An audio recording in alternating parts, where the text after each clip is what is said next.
Spoilers? Oh, lots and lots of spoilers.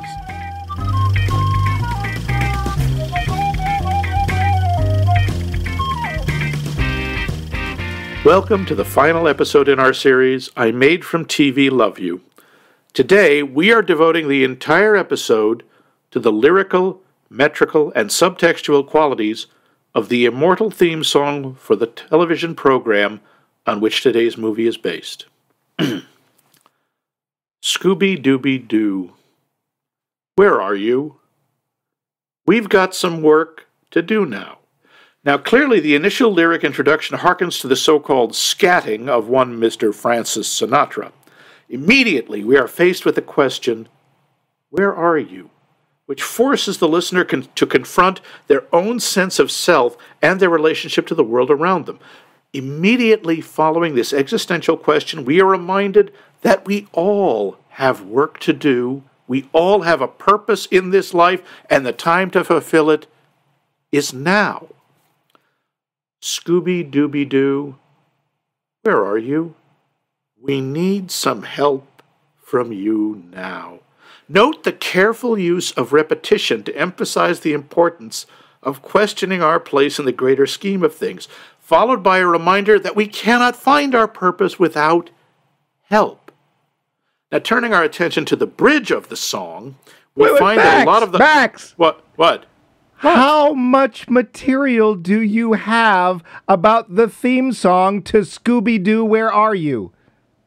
Well, just about 2.5 hours, but I really just barely scratched the surface. No. Oh, but Bumpy, get in here right now. No, keep that horse away from me. Existential angst. Well, what the hell is wrong with you? This is a serious... No, it's not. It's a kid's cartoon. Fine. This is a movie based on a 60s cartoon that has never really gone away. We got 4 30-something meddling kids and the abomination before man and God that is their sentient canine slave with a speech impediment, driving around in a psychedelic 60s van, interfering with some of the dumbest criminal schemes ever invented. And they made a movie about it. Happy? Yes, I love Scooby-Doo. It is amazing.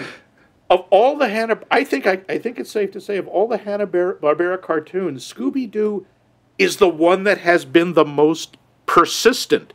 It's been out for over 50 years. It has never, some version of it has constantly been available. I think that the only one that would match them is the Flintstones, which has been out for over 60 years. No, but the Flintstones, they've tried a couple of minor remakes. You know, Flintstones Kids and a couple of movies. I mean, there have been new versions of Scooby-Doo every decade since 1967. 9. There have been Scooby-Doo, Where Are You? Hey Scoob, Scooby and Scrappy-Doo. The new Scooby-Doo movies. The new Scooby-Doo. Oh, God, never mind. I'm not even talking about the straight-to-video movies where they show up with Kiss or... The Scooby-Doo movies were actually on TV, and that's where we got to meet the Addams Family and Davy Jones and Batman. But there were also a ton of straight-to-video ones. Scooby-Doo on Zombie Island, sure. Scooby-Doo and the Witch's Curse, Scooby-Doo and WWE Superstars. I will only point out that you happen to know all the titles of said Scooby-Doo movies. I am not proud of this. Yeah. Well. However, but before we get to this... Last week's poll question. Poll question. Delicious, juicy. Oh, Andy, poll question. Sit down, Floyd. What movie have you seen the most times, and how many times have you seen it? And we mean actually sat down to watch the movie, not like had it on in the background or channel flipped. And we got quite a few responses to this. Nick Hoffman tells us Star Wars, as in Star Wars before there were episode numbers, now known as Episode 4. The summer it came out, I saw it so many times I lost count. All right, that's kind of cheating, but... Why is it cheating? Because he doesn't have the actual count. That's fine. So we just asked what the one they'd seen the most. Only half Bumpybux for Nick. Steve Harvey, Children of Men. Oh, boy. Probably 10 times. I find it prophetic, beautiful, and heartbreaking. It's also depressing as hell. Hey, Steve. He's a first-time responder, too. Yep. Way to go, Steve. Brian Mundo tells us The Fifth Element, probably 20 times. One of my all-time favorites, and I'm not a movie kind of guy. Angelo Patsalis chimes in with, wow, I thought I was the only one who watched it so many times. Yeah.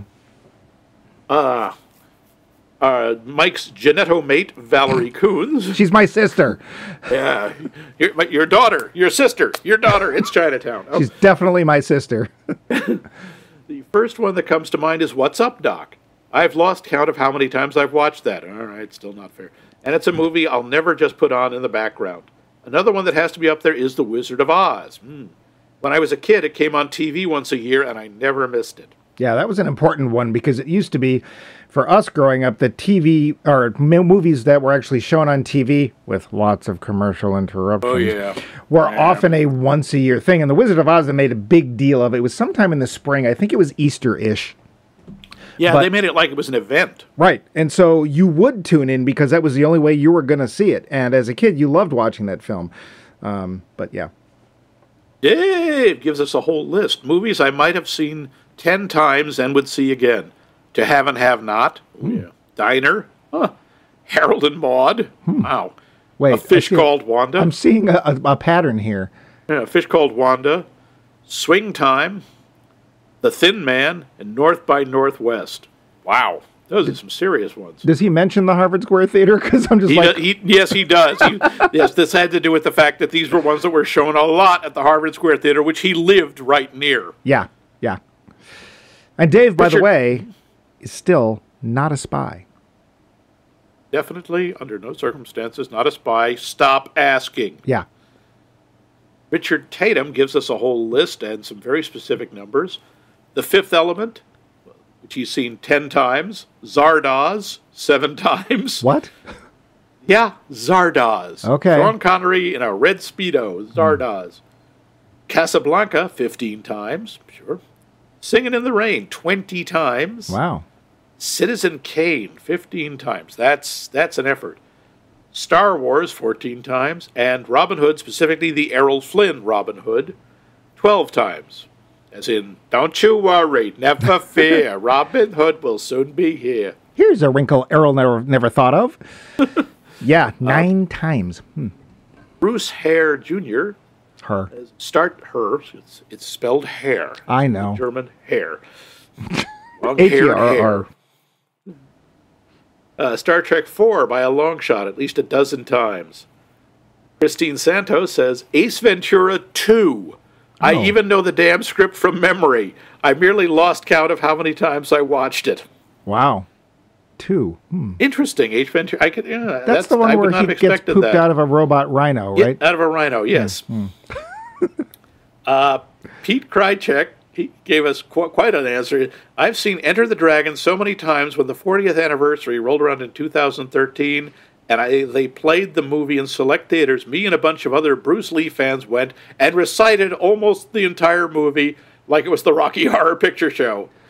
And he gives all but the, don't think, feel. It is like a finger pointing the way to the moon. Don't concentrate on the finger or you will miss all the heavenly glory.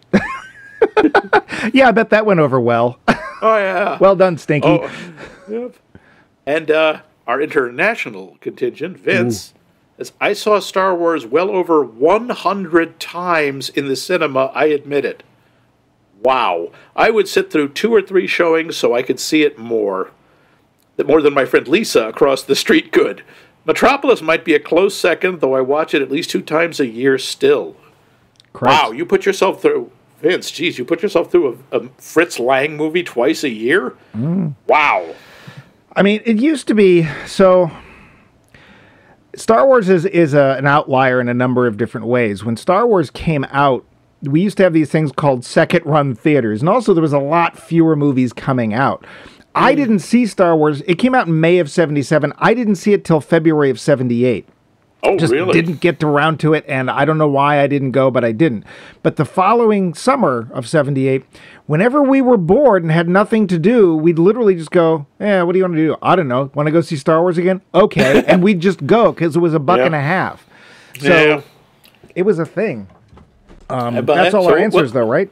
Yep, that's it. Thank you all very much. There's Bumpybux aplenty heading your way, just in time for holiday shopping. But Max, and yes, what film have you seen so many times that you have a count or you've lost count? Boy, I would have to say it's probably Monty Python and the Holy Grail. I used to make a point of having seen it at the number of times I saw it equaled my age. Oh. I stopped doing that after, I think, when I hit 32. Ah. Why 32? I was like, okay, I have the film memorized. I don't really need to see it for a while. I did see it again later, but, had to let, a little senility creep in, so I forgot some of it. Well, it was also one of the perennials at the Harvard Square, so you could actually see it on a big screen. I mean, I would almost quote the Rocky Horror Picture Show because I worked at the Harvard Square and I used to work the midnight shift on the weekend, so I would end up seeing a lot of it every week. But I can't really say I saw the whole movie from start to finish every time. That I probably saw total all the way through, 20, 25 times. What about you? What's your high number? Well, thanks. Star Wars? It is not. So thanks to certain friends who shall remain, well, you, I used to get in free to the Harvard Square Theater on Friday and Saturday nights to see Rocky Horror. There's another friend of ours whose name is Dan, and he was also a usher. Usher, throw these rowdies out. He was an usher at the Harvard Square Theater, or as they used to say, the Harvard Square frisking. And so often I had nothing to do Fridays and Saturday nights, and I would just go either once or twice.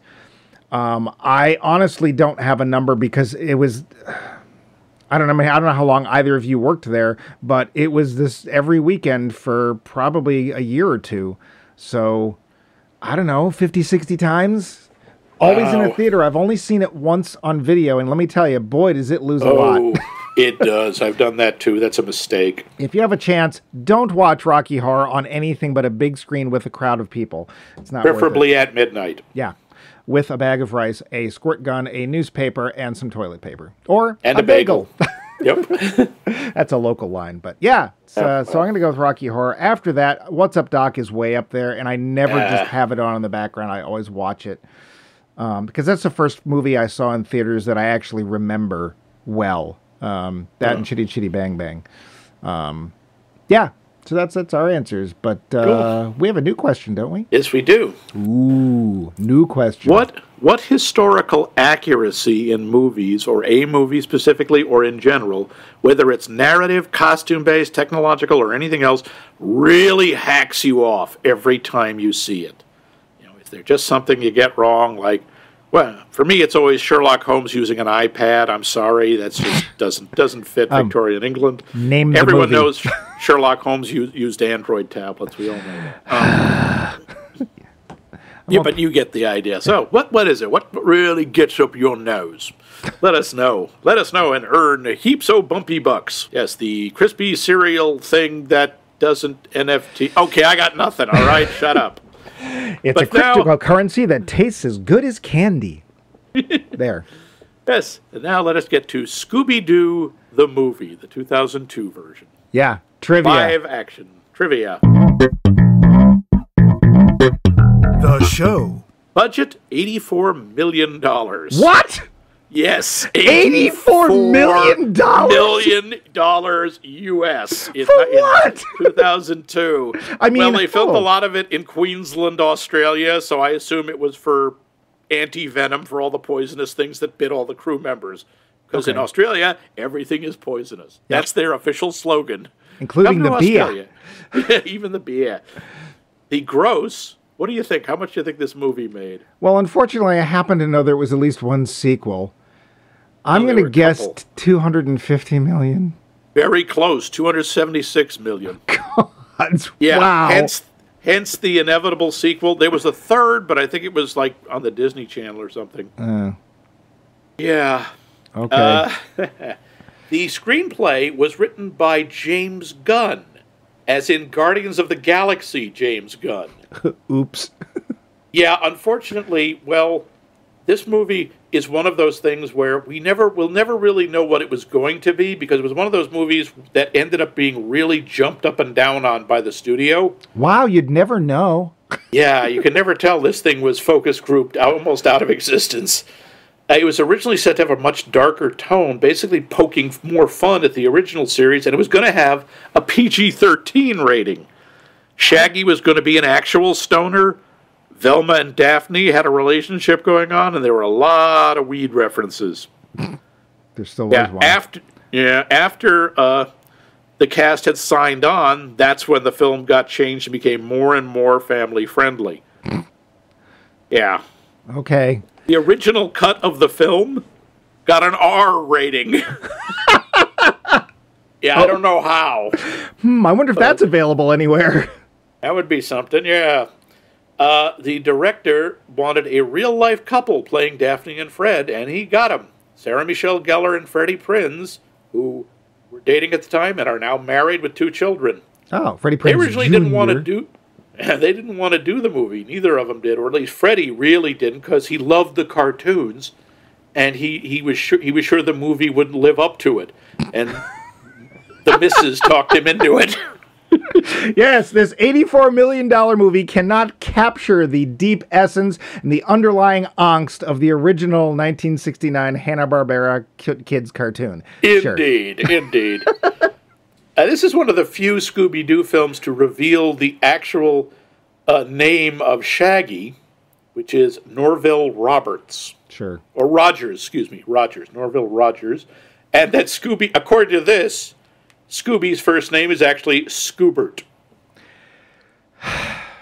Yeah. Scoobert Doobert? Yep. Scoobert J. Doo, if that really is your name. Yeah. When Daphne is trying to get Shaggy and Scooby to go up to the castle with her, Shaggy objects. She says, like Scoob and me don't do castles, because castles have paintings with eyes that watch you in suits of armor. You think it's a guy inside that follows you every time you turn around. Everything he describes happened in the very first Scooby-Doo episode, What a Night for a Night. Yes, that was with the Black Knight. Yep. There was an alternate opening that was animated, showing the cartoon versions of the character, but it was cut for time. There was also that sequence would have used a rendition of the original song from Scooby-Doo, Where Are You, the 1967 or 1969 version. 69. By the artist Shaggy. Ah. How appropriate. I just have to interject you real quick. Yes. Dr. Najib! Anyway. That was the first villain. Frank Welker, he has voiced Freddy in all of the Scooby-Doo cartoons. He actually does a voice cameo in this as one of the evil creatures. In other words, his line, I think, is... A lot of his lines are like that. He does a lot of noises as well. Hey, did you bring up Casey Kasem just out of curiosity? I'm about to get to a little something about him. Yeah, Shaggy was voiced, of course, by fabled 70s, 80s, and whatever else DJ Casey Kasem. And in this film, Shaggy is a strict vegetarian. Casey Kasem insisted that Shaggy become a vegetarian during production of the original show. Although it's not always the case in various spin-offs, because I remember him eating a lot of enormous sandwiches with various meats. Well, real quick, so eventually, of course, Casey Kasem passes away. Do you know who takes over for the voicing of Shaggy after that? I think actually Matthew Lillard did. Yeah. Who plays Shaggy in this movie. Yeah. And you can see why, because we'll get to this. This is one of the best pieces of casting in cinema history. He just friggin' nails it. Yeah. I was surprised to find that out. It's, he's been voicing him ever since. I think it was 2009 that Casey Kasem passed away, and he's been doing it ever since. Originally, Matthew Lillard, to get his voice all hoarse to do Shaggy, would stand and scream at the top of his lungs to make his voice ragged. It didn't work very well, so he started trying to imitate the voice he did when his voice was all tired from the screaming. That worked a little. Also didn't hurt him as badly. Are you saying he was trying to make his voice raggy? No, I'm not. Despite the movie poster of the gang being in front of the shadow of the Luna Ghost, which it is, the villain only appears in the first few minutes of the film. This is because the Luna Ghost was supposed to be the main antagonist in the early draft of the script. Oh. This also explains why the Luna Ghost and that whole sequence is done in about 6 minutes. Apparently, Freddie Prinze Jr. hated wearing the trademark ascot that Fred always wore in the original cartoons. And Sarah Michelle Gellar hated wearing Daphne's purple go-go boots and would change into sneakers whenever she was able to. Aw. After the filming was over, Freddie Prinze Jr. had to shave his head because he wasn't wearing a wig. They bleached his hair and it fried his hair. Sarah Michelle Gellar had to wear a wig because she was still filming Buffy the Vampire Slayer when this movie was made. James Gunn revealed in the original script, Velma was explicitly gay, though the studio decided to water it down to block any references to her sexuality. Some of them were ambiguous and kept and shot, but ended up edited out, including a kiss between Daphne and Velma. Well, yeah, but don't we see her basically get a boyfriend? There's a guy goo-goo-eyings all over her. Yeah. So I would say that they didn't just cut it out, they changed it utterly. Yeah, and they do in the sequel. She ends up with a boyfriend. She ends up dating the Seth Green character. Yeah. What odd children those would be. Wouldn't they though? They'd be funny. Yeah. The majority of the cast and crew have largely disowned this film and hate it. Oh well. Freddie Prinze Jr. and Sarah Michelle Gellar didn't like it at all. Sarah Michelle Gellar was asked in an interview which of her films she would forbid her children from watching, including I Know What You Did Last Summer or Cruel Intentions. She said Scooby-Doo. Yeah. Linda Cardellini, who plays Velma, was also dissatisfied with the final cut. She thought it was too raunchy for a kid's film. We'll get to Matthew Lillard initially hated the film but ended up warming up to it because his performance as Shaggy was consistently praised, even among critics who hated the film. And it led him to voice Shaggy in the future animated shows. Now, this is, I think, a real shame. Tim Curry was originally offered the role of Emil Mondavarius. He turned it down when he heard, and I could not respect I thought I could not respect Tim Curry more. He turned down the role when he heard the movie featured Scrappy-Doo. He hated the character that much. Who didn't? He did, however, return to the Scooby-verse as the voice of the titular monarch in Scooby-Doo and the Goblin King. I guess they couldn't get David Bowie. You just wanted to say titular. Titular. Now, James Gunn hasn't entirely disowned the film. He has expressed regret in making Scrappy the main villain of the film. Oh, sorry, spoiler. After receiving some backlash. Now, this is the part I don't get. From the character's fans. Both of them? Scrappy-Doo had fans? I was always more of a Scooby-Dumb person myself. There has been a version of Scooby-Doo on TV every decade for the last half-century. One thing I also want to point out, this came up, I never noticed this. It never occurred to me. As we all know, and I know Mike knows, a lot of the Hanna-Barbera cartoons had their characters based on sitcom characters from other TV shows. The most obvious, the Flintstones, was clearly the Honeymooners. Top Cat was Phil Silvers and Sergeant Bilko. In fact, they had a lot of the same actors on the Phil Silvers show for doing the voices on Top Cat. Yogi Bear is his voice is based on Art Carney doing Ed Norton. The main four characters of Scooby-Doo, do you know who they're based on? I actually don't. The Many Loves of Dobie Gillis. Oh. Yeah. Okay. Dobie himself, the blonde, handsome guy, is Fred. The popular, attractive girl, Thalia, is Daphne. The short, nerdy, dark-haired, hyper-focused girl, Zelda, is Velma. And the daffy Maynard G. Krebs is the daffy hippie, Shaggy. I would have put the Warren Beatty character as Fred more than Dobie. He was a regularly occurring, but he wasn't the main cast. No. Yeah. I don't think he lasted past the first season or something anyway. That just stunned me. Also, I'd like to point out, not only do Zelda and Velma sound the same, both of them became gay icons. Well, I believe the actress who played Zelda was gay. Sheila Cool. She was an in-the-closet lesbian who came out and became a pretty major figure in California politics. Oh. But Velma has always been this sort of gay icon. They believed she was always coded as gay. Even though they've tried in later incarnations of the show to like set up the idea there's romantic tension between her and Shaggy. But, clearly Shaggy is just in love with Scooby, but... I would have said food, but okay. I don't think there's any... I mean, it's love, but it's brotherly love. It's okay, Yeah, kids. No, it is. Yeah. I thought that was kind of interesting. Yeah, I would not have got Dobie Gillis from that. Now, Joseph Barbera confirmed this in one of his books. Huh. Apparently, originally, the characters were supposed to be the Mystery Five, right. And there were 5 of them, and they were basically clones of the Archies, with a dog thrown in. Well, everything's Archie. But the producers took one look at it and said, no, go do something else. So the writer's like, Dobie Gillis will do that. Because that was on the tip of everyone's tongue at that time. That was a very well-remembered... No, it wasn't. Yeah. It did have a comic book. So that's pretty much all I've got. You got anything you want to add? No, that was a lot of trivia. Yeah, there's a lot more than this movie really you'd think would generate. So what I really want is the plot. Sure. Because you've done it to yourself again. I did. Zoinks! Jinkies! Okay, gang, let's split up. Ruh-roh! Damn, Daphne doesn't really have a catchphrase, does she? Anyway, the original Scooby Gang is back, and they're up to their old tricks, stopping crooks and unmasking fake ghosts.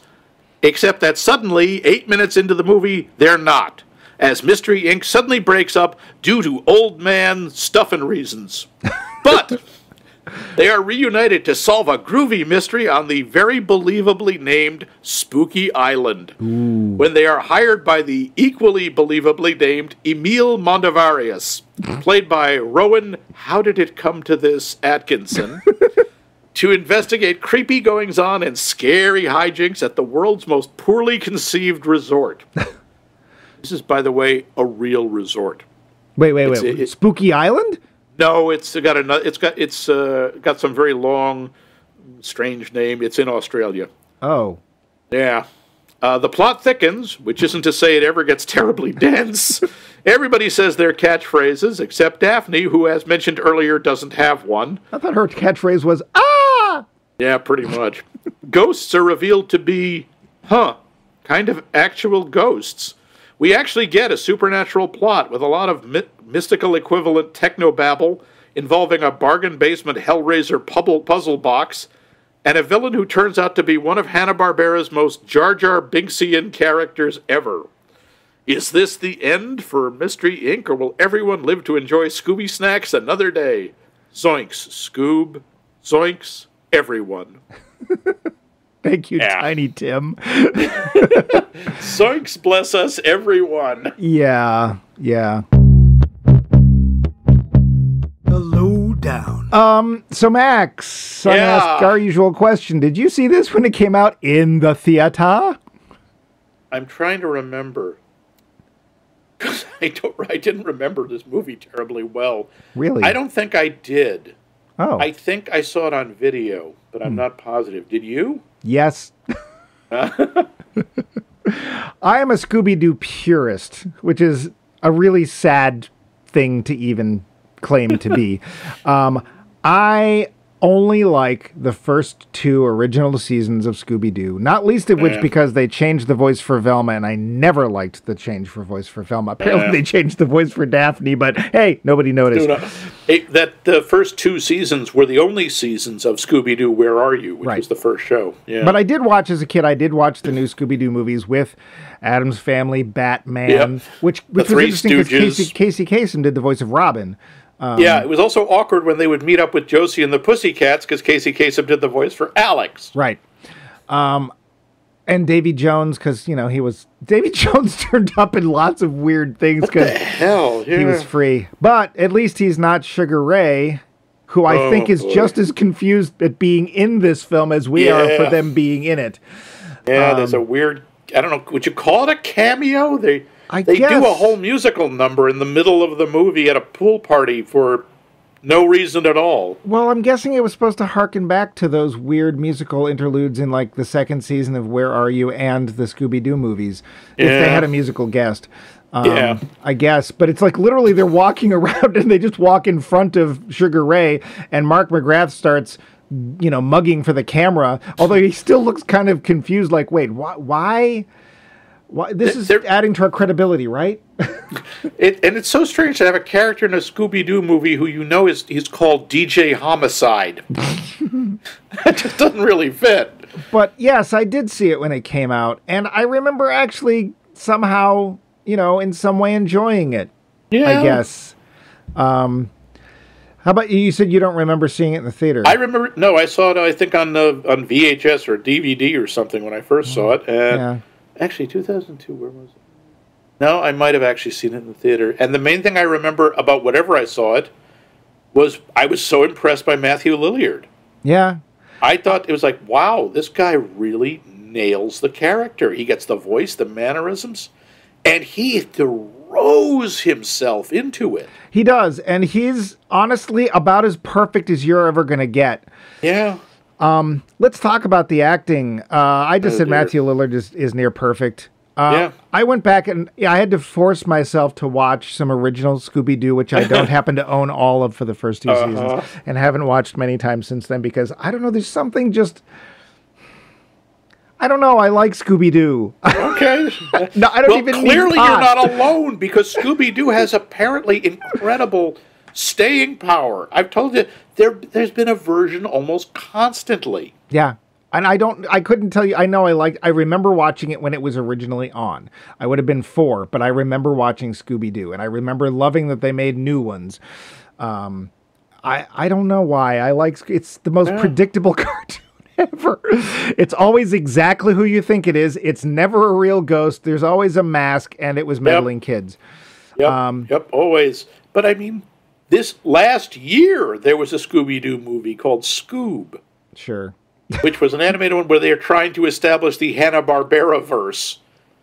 Yeah, because the Scooby Gang teams up with Blue Falcon and Dynamite going up against Dick Dastardly, and a bunch of other characters show up. They're clearly trying to get something going. Well, as a little side piece, Scooby-Doo was so popular, Hanna-Barbera would not leave that format alone, and they would go on to make, I have a list here, Josie and the Pussycats, the Pebbles and Bam Bam Show, the Pebbles, Dino, and Bam Bam segments on the Flintstones Comedy Show, the Funky Phantom, Speed Buggy, Genie, Jabberjaw, the Amazing Chan and the Chan Clan, the Amazing Chan and the Chan Clan. Inch High Private Eye, Goober and the Ghost Chasers, Clue Club, which I'd never heard of, Captain Caveman and the Teen Angels, Butch Cassidy and the Sundance Kids, and last but probably least, the New Shmoo. All of these were mystery shows. Yeah, and they were all the same basic format. Yeah, and we watched them all, but the only one we really remember... Actually, no, I remember Charlie Chan. I went back and watched it. Yeah, you could not know. And it's racially sensitive. Oh, God. Because, of course, Charlie Chan has never been played by anyone of Asian descent, ever. Nope. Not even when he was in Murder by Death, and it wasn't even Charlie Chan, it still wasn't. No, Sidney Wang. That was Peter Sellers. Yeah, although his son was played by somebody of Oriental or Asian descent. We can't even use that word Oriental because it doesn't mean anything. I will have to say, though, the actors in this film, apart from whoever's doing Scooby, who does fine. Scooby's all right. He's fine. And Matthew Lillard, who's doing Shaggy, have a really thankless task because the only two characters in the original cartoon that have any personality at all are Shaggy and Scooby. Velma has... Yeah, I was going to say, Velma has a bit of a personality, but you're right. Also, I'm sorry, I always liked Velma because she was smart, except... All her intelligence literally was in her glasses, because when they'd fall off, it's not just she couldn't see, she couldn't think. Right. It would always be like she'd be touching a suit of armor and go, "Oh, it's you, Shaggy." Yes, so you're feeling thin, I should make you drink this castor oil, or exactly, which I just happen to have. One of the problems is Velma is played by Linda Cardellini, who is, I'm sorry, just way too beautiful to be Velma. Velma was supposed to be sort of plain, average-looking. Linda Cardellini is friggin' gorgeous. And they try to downplay it in that bulky orange sweater, And then they put her in that outfit for like Yeah. 2 scenes that they don't really explain why she's in this outfit. Suddenly she changes clothes. I She's wearing a think short, there's 2 reasons. yeah, short skirt, very plunging neckline, and it's like, is there anyone else on screen at the moment? I don't think so. Va va va Velma. Yeah. Then she's just stunning, and then immediately goes back to being standard Velma outfit. It's kind of, it takes you out of it a bit, as much as you get drawn into this at all. But look, Freddie Prinze Jr. and Sarah Michelle Gellar, these are not Laurence Olivier and Vivian Leigh right here. They're not great actors, but they're okay. They have nothing. Parts. They really are. They try, with Fred at least, they kind of try to make him more of a comic figure, like, absurdly overconfident and vain. Traits he did not have in the cartoon. In the cartoon, he has even less personality. Right. But Daphne is a placeholder. But Daphne is there she was there to stand there and look pretty. And, the whole deal about her always getting into trouble, that was true. She did. Yeah. They even call her Danger-Prone Daphne in the original cartoon. And that's fine. But they try to make it, so that she's going to work against that. And now she's, taken Kung Fu. Sure she has. And she's had all the training as Buffy. Yeah, there's one sequence where she basically turns into Buffy the Vampire Slayer. Yeah. When she's fighting a luchador. Yeah, because... Well, we'll get to that. Yeah. So the acting, the acting is mostly thankless until you get to Rowan Atkinson. And I got to say, oh, Lord. In general, when you get a British actor, often specifically a comedic actor, you suddenly realize how bad the rest of the, whatever it is, TV show or movie is, because you've got this person who can honestly outshine anything to do with the rest of the cast, except for Matthew Lillard. I wouldn't put him on the level of Rowan Atkinson, but he's so delightful as Shaggy, you don't really compare them. But Rowan Atkinson is toning it so far down.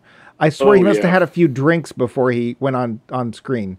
Yeah, they seriously George Lucas his performance. I mean, he's supposed to, no, more wooden, less personality. When he's turning sort of villainous, he gets to have a little more fun. And again, then he's actually, it's like, wow, I never thought Rowan Atkinson could be menacing.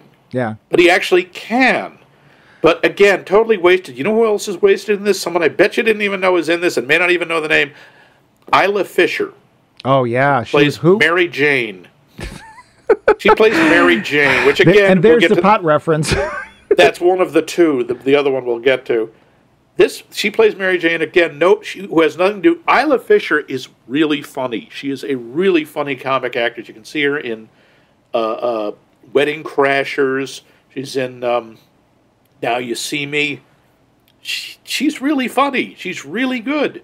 And she gets nothing to do in this. No. It's really kind of a shame. The stoner references to Shaggy, because, that's been a running gag for 50 years, that obviously, why were they so hungry all the time? Because they were stoned. Right.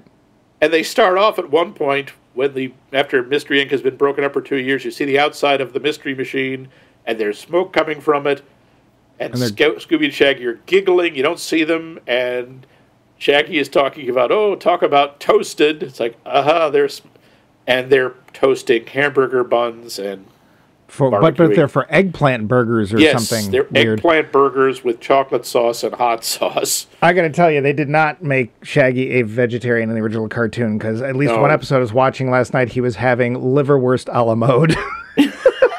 They do in this keep up that whole shtick of not only do they love food, but they love food in the most disgusting combinations you can imagine. Yeah. And they're playing Pass the Duchy on the left-hand side in the background. Well, it's actually, I think the word is actually Dutchup, and it's actually refers to a pot that you cooked, I think it was a stew in. Yeah, I know, but everyone assumed for years that it was a song about weed. Well, luckily Musical Youth went away, so we couldn't ask them. Yeah. The next actors we're going to bring up, I would like to bring up, are the CG actors. Scooby, this is a big thing. You're making Scooby-Doo, quote-unquote, real for this first time. Yeah. And it mostly works. It's not bad. It's not too bad. Great, but it's considering he's in almost every shot, the actors work well with him.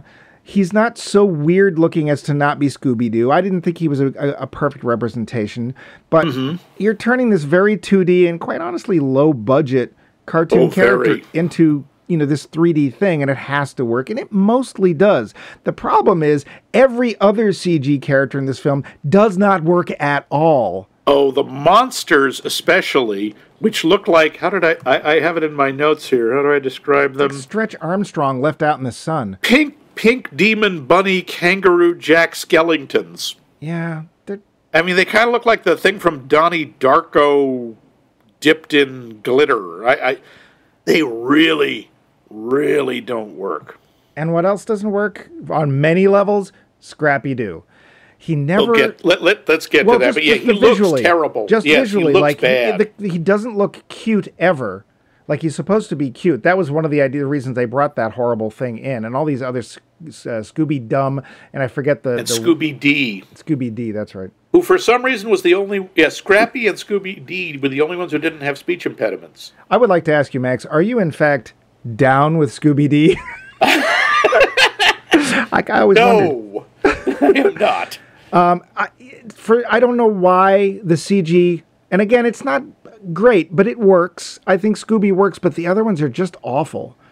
Yeah, and by the way, one of the reasons they say Scooby worked so well, or as far as the way the other actors interacted with him, the guy who did the voice for Scooby, Neil Fanning, was on set every day. He didn't just record his lines. Oh. He would stand there and recite them. So they had someone to interact with, and I think that's one of the reasons. So he pulled a Charles Fleischer, okay. Yeah, and he didn't have to. They told him, you can just do this in the sound. He said, no, I think it'll work better. Oh, cool. One of the things I would like to point out, this film that does not work well compared to the original show is way too much of it takes place during the day.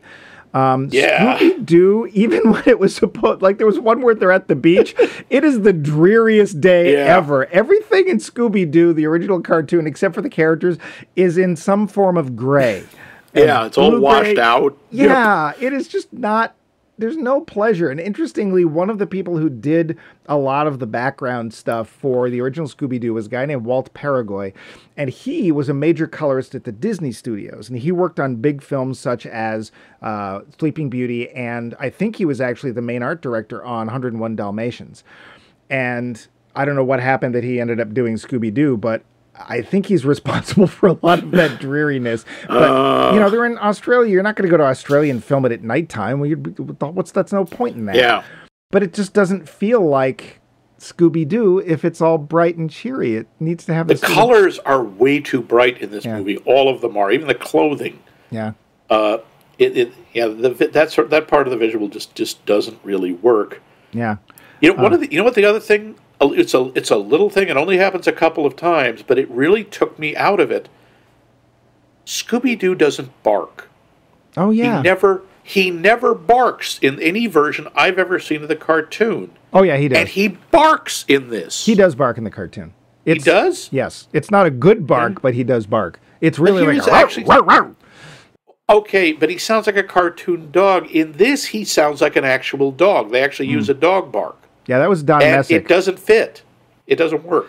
Don Messick was one of the two major voice actors for Hanna-Barbera. If you ever watched Yogi Bear, Snagglepuss, Huckleberry Hound, anything. If there were two male actors, it was generally Dawes Butler or Don Messick.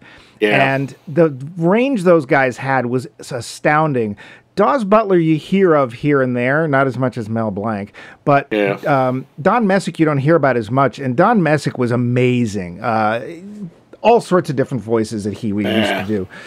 And there's something kind of fun about the fact that even as a kid I knew there was only if there was a woman, get Jean Vanderpeel back over here. When she's done doing Wilma, come over here and do this bear. Because, they didn't have many people to do it. I do want to say one thing. I mentioned Linda Cardellini. I thought she was too pretty to be Velma. Whatever she may look like, she nails the voice. She does. She sounds just like Velma. Did you get a little bit of a Janine Garofalo sort of feel from her, which was good? Yeah, it did. By the way, Janine Garofalo was approached to play Velma. I can totally see that. It would have been totally different, but I think that would have worked really well. Yeah. So let's move on to other parts of this movie. There's this they don't say where they're going, where Spooky Island is. We don't know that it's Australia. Nobody has an Australian accent. Nope. But then they have this musical number. And I'm watching this musical number, and it's native inspired. Is this the night show? Sure. Yeah, okay. And I said that the floor show is racially insensitive, but I can't tell to whom. Yeah, I was looking at the bald guy who's supposed to be presiding over it, and I'm going, oh, he's a voodoo. Wait, no, he isn't. No, I don't know what he is, and why is his sidekick a Mexican luchador? Again, the whole thing felt like we're making kind of fun of, but nobody in particular. So I was like, it's not a good thing, but I still don't know who you're insulting. And then we do have one guy who is actually supposed to be a voodoo. Inexplicably, he's just off, and he doesn't work there as far as you can tell. No, he's just hanging out on the beach. He has a hut, and he's a voodoo priest, except he sounds like he's from Los Angeles. Well, my thought was, here's this nice black man who has to be a voodoo priest who sounds like a sassy black woman. Yes, yeah, pretty much. That's I thought was unnecessary because of course he's basically the only black character in the film. Yeah, he also is completely irrelevant to the plot. Yeah, he's just there to be funny. Ha ha. And there are attempts at comedy. They do try. I mean, one or two things that kind of made me smile. There's a scene where they switch bodies, a completely pointless sequence, but it is kind of funny to watch Sarah Michelle Gellar pretend to be Freddie Prinze, and Freddie Prinze pretend to be her, and so forth. But it goes on too long, and by the way, it's only about a minute long. It's still way too long. It has no point in being there. The funniest thing in this movie is the training film. The sinister plot, which they think it's a cult, but it turns out they're having these demons. The mastermind is having these demon ghost monster thingies possess the bodies of American teenagers because they use the body to shield themselves from the sun, because if they get hit by sunlight, they break out in what appear to be solar-powered zits and I believe explode. What you meant to say was they burst into flame! Yes, they Jackie Stewart all over the place. Yeah, fix reason. But they don't know how to act, so this film is supposed to be teaching them how to act like basically like millennials. Yeah. And that's the funniest part of the movie.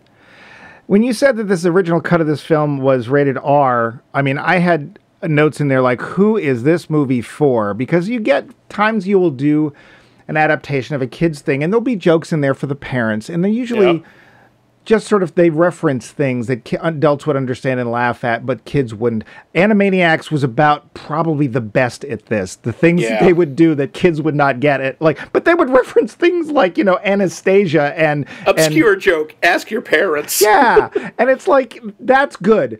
Here, at one point, Scrappy-Doo pees on somebody, and Fred confronts him saying, it wasn't an accident, you're marking your territory, because he pees on Daphne.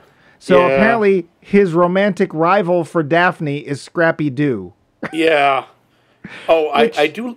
Did you catch the little throwaway line of Velma's that Scrappy wasn't actually a puppy? He had a glandular condition? Yeah. Well, and how about the comment is, you don't have the scrot for this. Oh, they're referencing a scrotum in a Scooby-Doo movie. In this same, not that far off, there is an entire sequence where Scooby and Shaggy are having a gas-off. Okay. I know you were probably peeing yourself watching.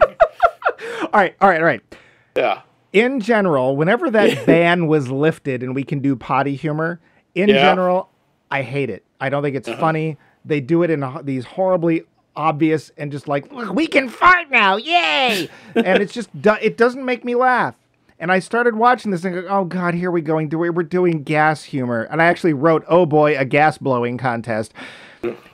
And then it started to be funny, and I can't help it. I dear. laughed. I am. See, when I was watching that, I thought, okay, this is a scene for the kids. This is because kids, as George Carlin says, kids think farts are funny as hell. Yeah. Farts are poop without the mess. Yeah. I'm not saying it was good, please. But I did laugh because, again, Matthew Lillard's totally into it, and he's lifting his leg, and he's making the faces. Yep. I honestly think he had fun somehow. It looked like he did. The one person in the entire film who's enjoying being there is probably Matthew Lillard. Yeah, I think so. And, well, we'll get to this part when we get to your questions. There's things they do to try and update Scooby-Doo that really just are annoying. And one of the most annoying to me, although it's literally 2 seconds, is let's get jinky with it. God. I have in my notes, let's get jinky with it. Kill me. Yeah, just don't do that. Yes. One of the reasons that Scooby-Doo works, or worked, whatever, however you feel about Scooby-Doo. Do tell us, write us and tell us, how do you feel about Scooby-Doo? Yes. There is an innocence to it, and there kind of has to be, because if there isn't, all you're doing is poking fun at it, and that can last for a movie at best, and usually about 10 minutes at most. Don't update it. Don't make it. I don't have the Mystery Inc. crew doing hip hop, please. Or if you do, lean into it. Go all the way. Yeah. There was a comic book, which is basically the Scooby Gang in a zombie apocalypse. And it kind of works. Yeah. And the only gag that almost worked was Melvin Doo. I have at the ear, what happened to Melvin? There's a joke. I have a phone call for Mr. Doo. Oh, right. Scooby looks over and some guy sends up Melvin Doo.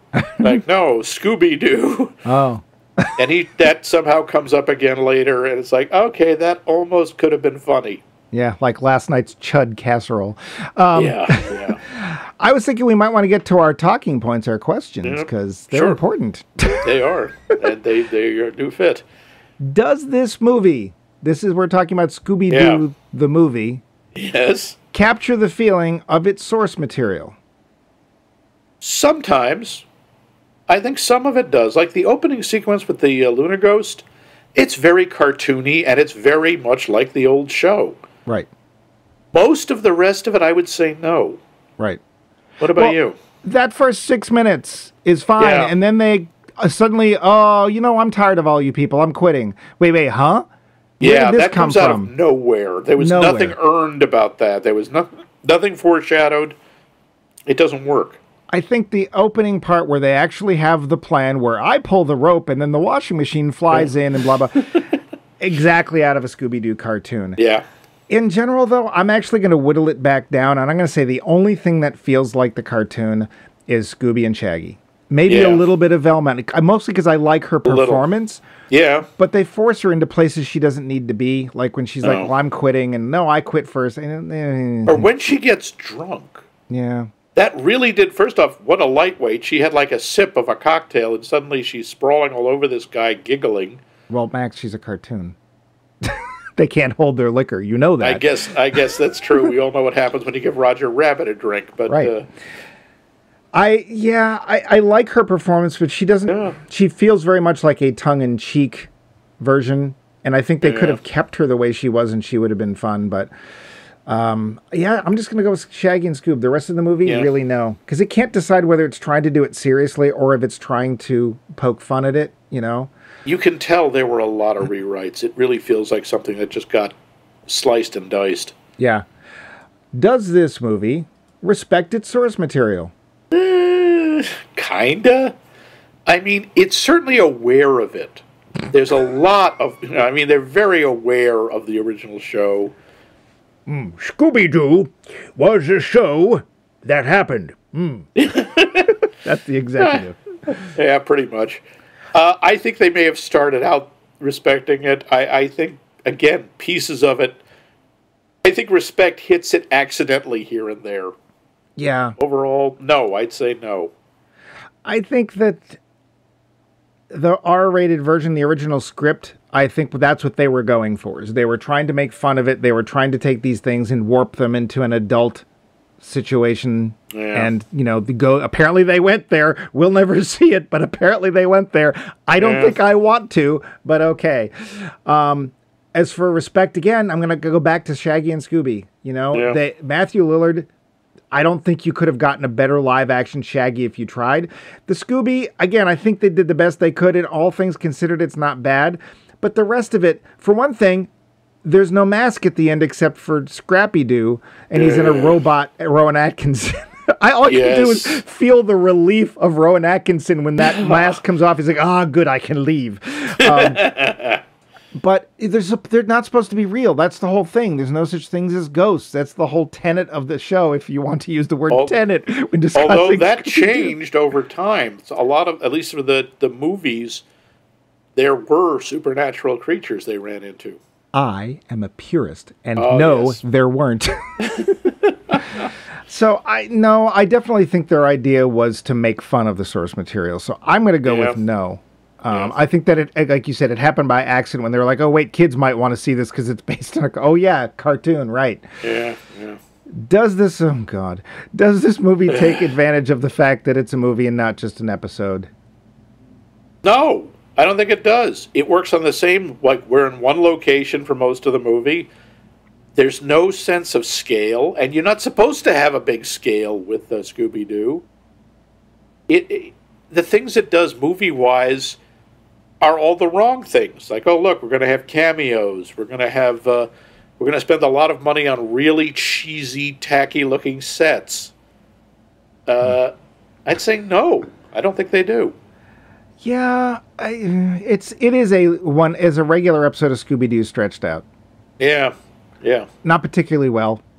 The only good part is that I actually think the only good part of the movie, as far as capturing or doing something I wish the original series had done, is making Scrappy-Doo the villain. That, I think, was actually a good idea, because even as a kid, I hated Scrappy-Doo. I could not stand that character. Oh God. Peppy Pow! Oh, kill it! Flame it with mace! And then Scooby-Dum was harmless. And just, and I forget, was it Scooby-Doo? Who was the girl Scooby-Doo? That was Scooby-Doo. With the southern accent, because sure. Yeah, why not? They didn't last, but all I could think of when they were out was like how Charles Schultz kept bringing in more and more of Snoopy's relatives in Peanuts. Yeah. I did the first 2 seasons. That's it. That's all you need. The original Scooby-Doo, Where Are You? That's it. After that, just ignore it. Those are pure. They're the essence of Scooby-Doo. I have no idea how you did that opening with a straight face. It wasn't easy. I was laughing my ass off. I know, that didn't help. I'm sorry. I tried to keep as quiet as I could, but I've gone through most of my notes. How about you? I got one other, and that's the ending, the actual little pre-credit scene where Scooby and Shaggy are sitting there eating hot peppers. All I could say is, so the movie will end with Shaggy and Scooby shrieking on the toilet all night. Because they're eating like jars of habanero peppers, and the whole flames coming out. It's like, all right, if this was a cartoon, that's one thing, but you're doing it live action. All I can think is, oh, you're in for a bad night, guys. Make a run for the bathroom. Yeah. That's, oh yes, and I do have a line at one point where you have Rowan Atkinson rolling his eyes. I have Rowan Atkinson equals entire audience. Yeah. Are you going to say that the entire audience has more skill and is more adept than anyone in this film? Pretty much. I see. Except for Rowan Atkinson. Well, then we should get to the end of our film, shouldn't we? Yeah, we should. The Roundup. So, Max. Yeah. You didn't see it, or you did see it, you don't remember. You saw it again. I saw it, I just don't remember what format I saw it in. You held it up to the light. yeah, something like that. When I saw it again, I was just blown away by Matthew Lillard. I thought he did a great job. The rest of it, I thought was, all right, this is vaguely entertaining. Okay. And what did you think this time around? Did it change your opinion any? Yeah, I still think Matthew Lillard does a great job, and I think you're right, the whole dynamic with him and Scoob is good. I think the movie is terrible.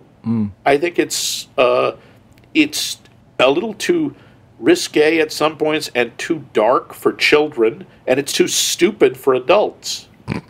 I think it needed to pick... What? Scooby-Doo at some point was too stupid for adults. Yes, you heard it here first. Come on, stupid can be fun. A lot of movies that are based on cartoons can be a lot of fun. Even the Rocky and Bullwinkle movie was more fun. That was a surprise. Yeah, but because I think they couldn't pick a lane. They couldn't pick a speed. They didn't know how they wanted to do it. And they gutted what might have been a more interesting version. They didn't either lean into the original or go hard parody, and as such, they're left with kind of pap. So, no, I don't think it worked. What about you? I know you said you saw it in the theater. You enjoyed Matthew Lillard. How did it hold up? It didn't. Matthew Lillard and the Scooby and Shaggy. It's that they are so delightful with each other, and it's obvious. I can't believe I'm saying this. It is obvious that Shaggy really cares for Scooby. Yes, but it's true. It's very sweet that way, and it is innocent. Even in this movie, it's innocent. They're different species, but they're brothers. You know, yeah.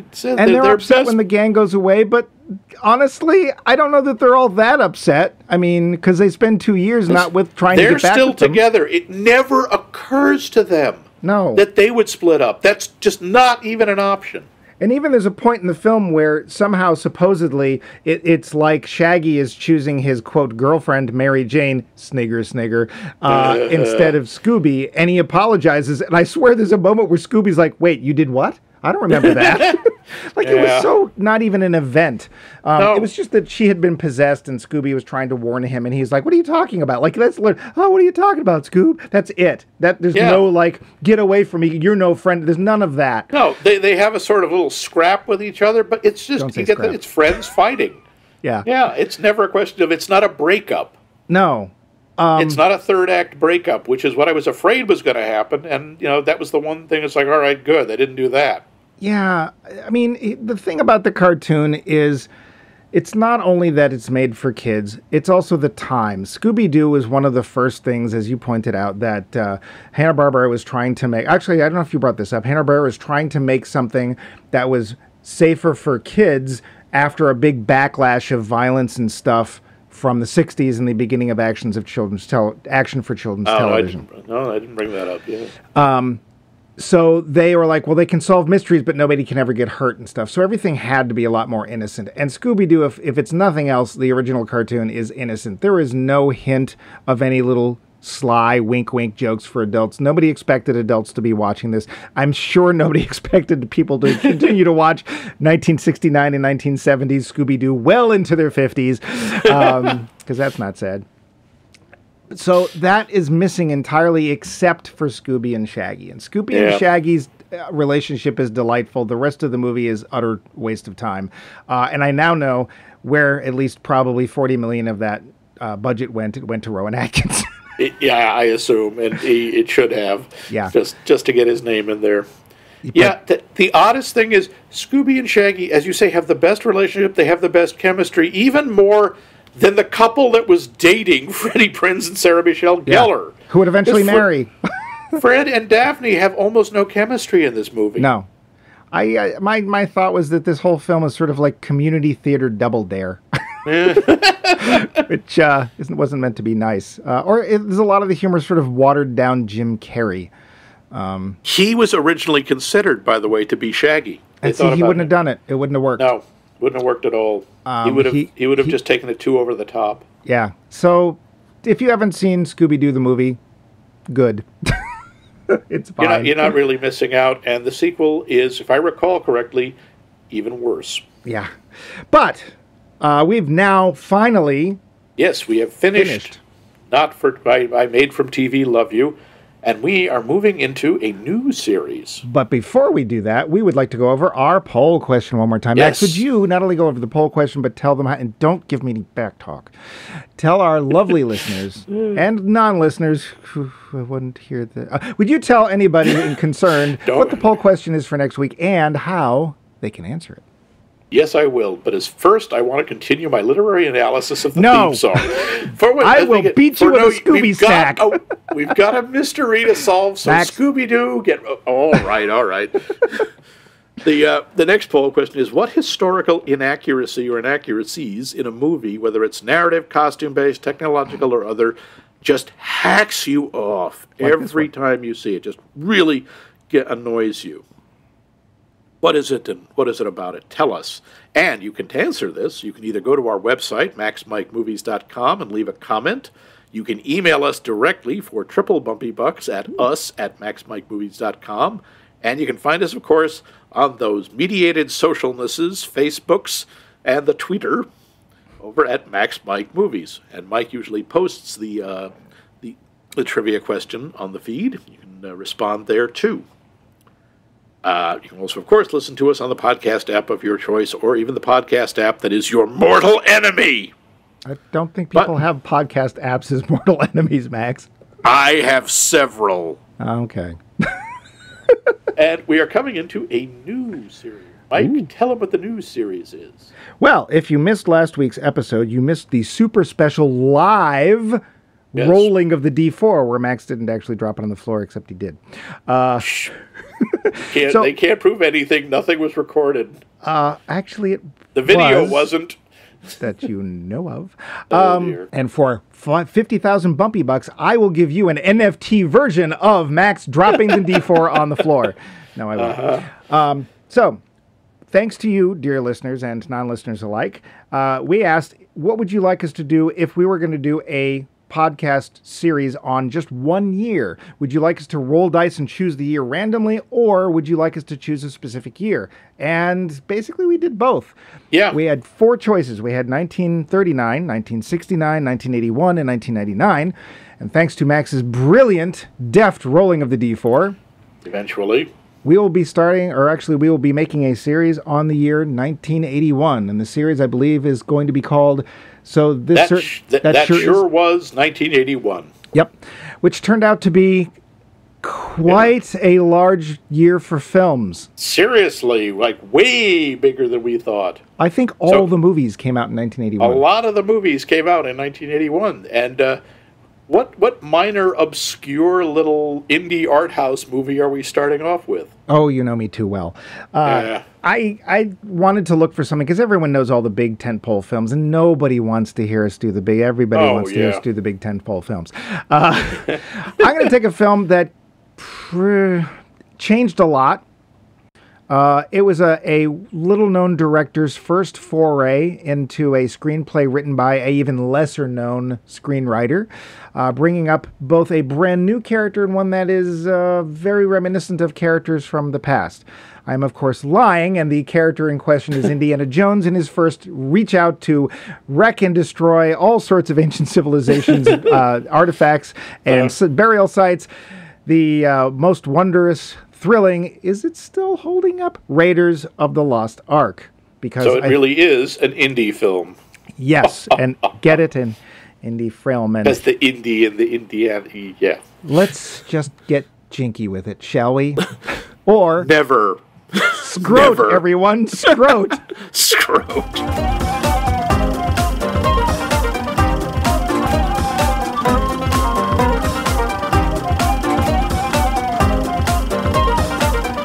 This has been a co-production of The Voice of Max and The Movie Wrench.